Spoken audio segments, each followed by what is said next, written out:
여러분들 공부를 하면서요, 또는 책을 읽으면서요, 또 강의 같은 걸 들으시면서 이거 재밌네 이런 느낌을 받으신 적 있으시죠? 대부분 이런 경험을 갖고 계실 겁니다. 경우에 따라서는 이런 경험이 없으셔도 도달할 수 있는 것인데요, 제가 오늘 말씀드리려고 하는 궁금증 공부법이에요. 재밌네 하고 느꼈다는 것은 말이죠, 의식적으로 그 생각을 하지 않았어도 재밌네 하고 알게 된 것이 궁금했다는 걸 전제로 하는 이야기입니다. 그래서요, 우리가 공부할 때 궁금증을 의식적으로 만들어내는 것이 습관이 되지 않습니까? 여러분들 공부의 효율을 훨씬 더 높일 수 있고요, 인내보다는 재미를 중심으로 한 공부에 서서히 여러분들이 도달하실 수 있게 되리라고 저는 생각합니다. 이 궁금증 공부법을 아시려면요, 궁금증이 뭔지, 그리고 알매 과정이 도대체 어떤 것인지, 궁금증 공부법의 구체적인 방법이 뭔지, 이 세 가지를 체크해 보시는 것이 필요해요. 영상 끝까지 보시고요, 궁금증 공부법에 대해서 우리 모두 함께 익혀갔으면 좋겠습니다.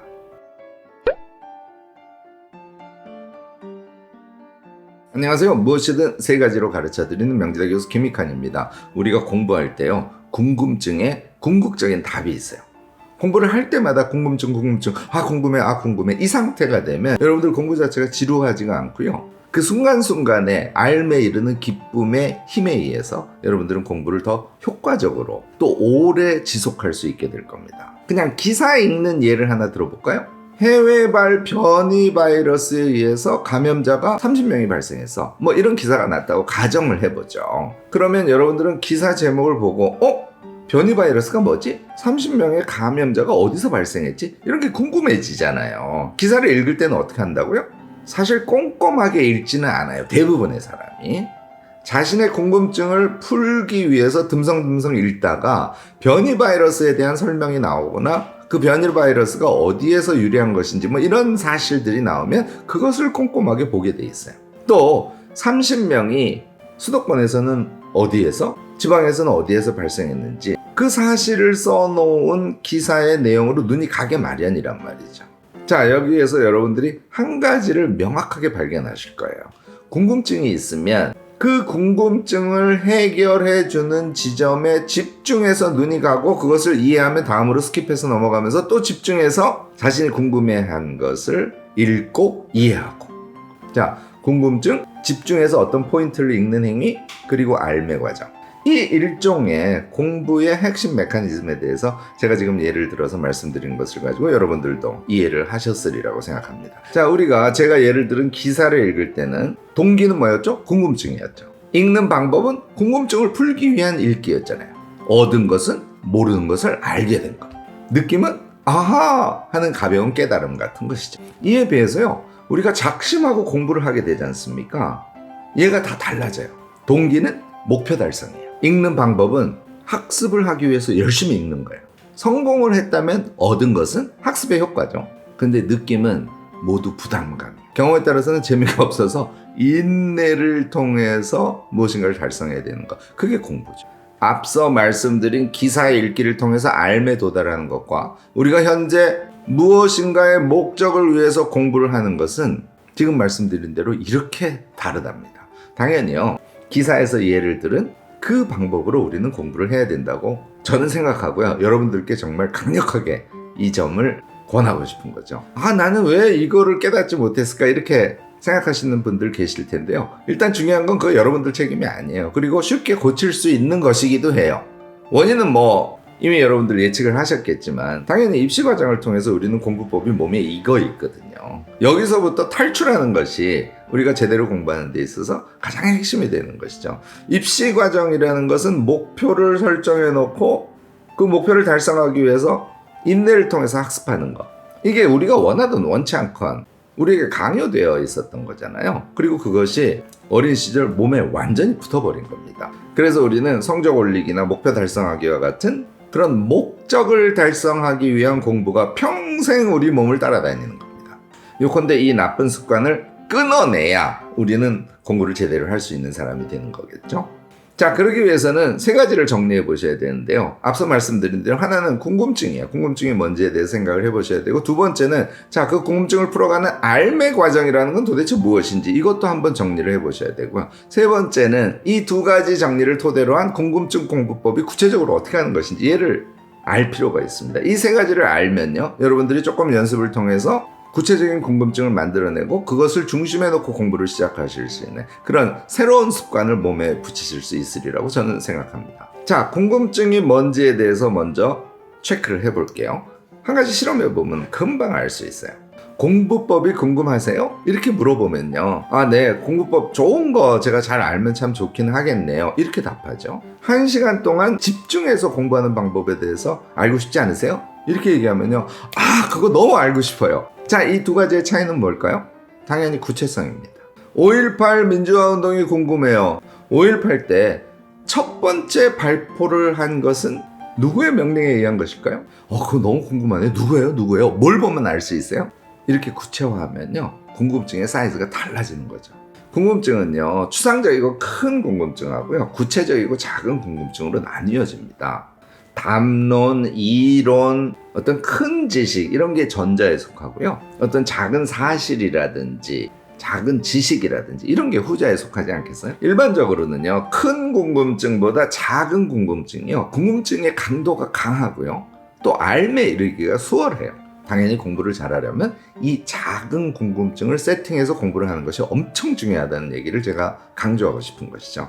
당연히 이 작은 궁금증을 풀어가면 큰 궁금증에 대한 답을 그것의 종합에 의해서 우리는 풀어갈 수 있는 것이죠.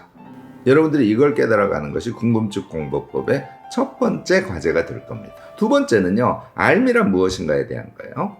큰 궁금증과 작은 궁금증이 있듯이 큰 암과 작은 알미 있어요. 당연히 여기서 중요한 것은 작은 알을 쌓고 쌓아서 큰 알에 이른다. 이 프로세스를 정확하게 이해하는 겁니다. 처음부터 덜컥 큰 알에 이르려고 욕심을 낼 필요가 전혀 없는 거예요. 큰 알은 작은 알이 몸속에 쌓이고 뇌 속에서 종합의 작용을 거치면서 어느덧 이르게 되는 세계이지, 그 큰 알에 대해서 깔끔하게 정리해놓은 무엇인가를 달달달달 외워서 도달하게 되는 그런 차원의 세계가 아니라는 얘기입니다. 또 작은 알의 경우에는요, 아하, 그런 거구나 하는 작은 기쁨을 동반하는 그런 특성을 갖고 있습니다. 이 기쁨의 연속으로 공부를 이어가는 이런 공부를 해야 우리가 공부가 신나고 내 몸에 살이 되고 피가 된다는 것을 실제로 느껴가면서 공부를 지속할 수 있게 되지 않을까요? 이 알의 성격도 여러분들이 꼭 정확하게 이해하고 공부에 임했으면 하는 것이 저의 바람입니다. 이 두 가지의 깨달음을 전제로 해서 궁금증 공부법이라는 걸 구체적으로 한번 적용해 보죠. 자, 이번에 우리 집의 인테리어를 바꾸려고 해. 좀 엉뚱한 일입니다만 여기서부터 시작을 해보죠.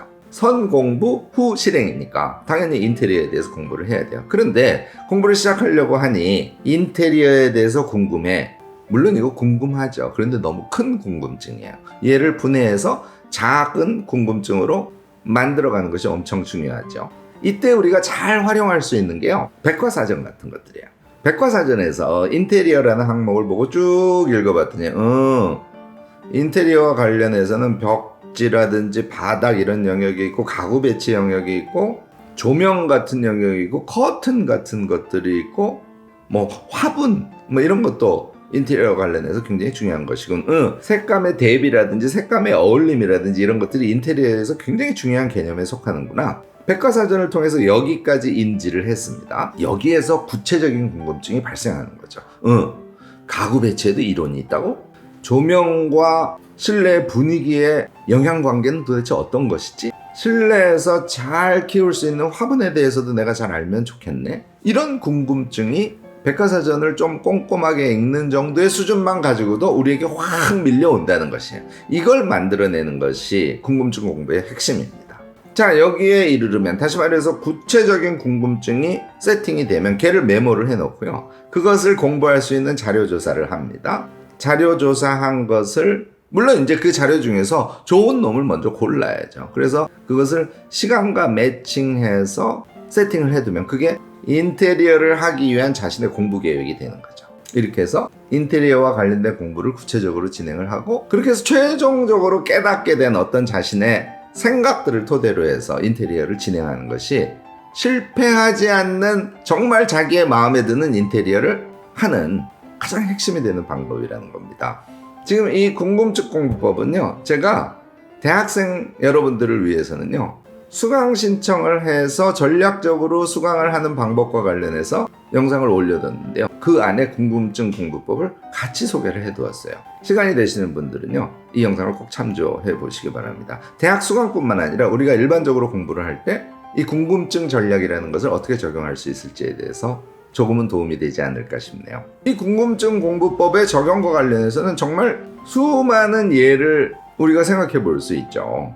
예를 들어서 고시 공부를 한다든지 어떤 자격증 공부를 한다든지 이것도 다 궁금증 공부법을 적용해야 아주 효과적으로 그리고 지속적으로 공부를 이어갈 수 있답니다. 시험 과목에 경제학 원론이 있어요. 난 경제학 원론이 궁금해. 이거 궁금하세요? 물론 예외적으로 약간 궁금하신 분들도 계시긴 하지만 이 큰 궁금증은 우리에게 공부의 동기를 유발시키지를 않아요. 그런데 기회비용이 뭐지? 소득 분배는 도대체 어떻게 이루어지는 것이지? 요 정도만 분해를 하셔도요, 여러분들께 궁금증이라는 게 발동하기 시작합니다. 나는 그거 별로 안 궁금해요. 이런 분들도 물론 계실 수 있어요. 방법은 더 분해해보는 것이 하나의 방법이고요. 그 다음에 긍정적으로 생각하셔야 돼요. 나 이거 사실은 알면 되게 좋겠는데 이 정도의 마음이라도 가져야 여러분들은 공부라는 게 가능하답니다. 얘를 분해하고 가면은요, 문제까지 분해돼서 나가지 않겠어요? 문제를 내가 풀 문제라고 생각하시지 말고 그 문제의 질문 자체가 내가 되게 궁금한 건데 라고 생각하시면서 문제풀이 공부를 하시면 그 문제를 풀 동기가 명확하니까 당연히 재미도 좀 있어지고요. 여기에서 또 큰 효과는 그 궁금증을 가지고 그 문제를 접하면 기억에 훨씬 더 강하게 남는다는 그런 정말 중요한 효과가 있어요. 자, 이 궁금증 공부법은 궁금증이 풀리지 않으면 공부가 멈추어지지 않는다는 그런 특성을 갖고 있고요. 따라서 이런 속성에 의해서 지속성을 유지할 수 있다는 점에서 탁월한 그런 효능을 갖고 있답니다. 여러분들 공부의 핵심은요, 우격다짐으로 막 자기 몸에 지식을 넣는 데 있지 않습니다. 궁금증을 풀어가는 재미에 있다는 걸 여러분들 꼭 잊지 않으셨으면 좋겠습니다. 억지로 우겨 넣은 지식은요, 시간이 지나면 배수구를 통해서 쭉 빠져나가 버려요. 하지만요, 궁금증을 통해서 알게 된 지식은 뇌의 소화 기능을 통해서 우리 자신만의 생각과 지식으로 재탄생한답니다. 여러분들도 이 공부와 궁금증과의 상관관계에 대해서 여러 가지 경험이나 생각들을 하고 계실 거예요. 댓글로 적극적인 지혜 나눔 부탁드리고요. 오늘 제 영상이 유익하셨다면 좋아요, 구독, 알림 설정까지 꼭 부탁드리겠습니다.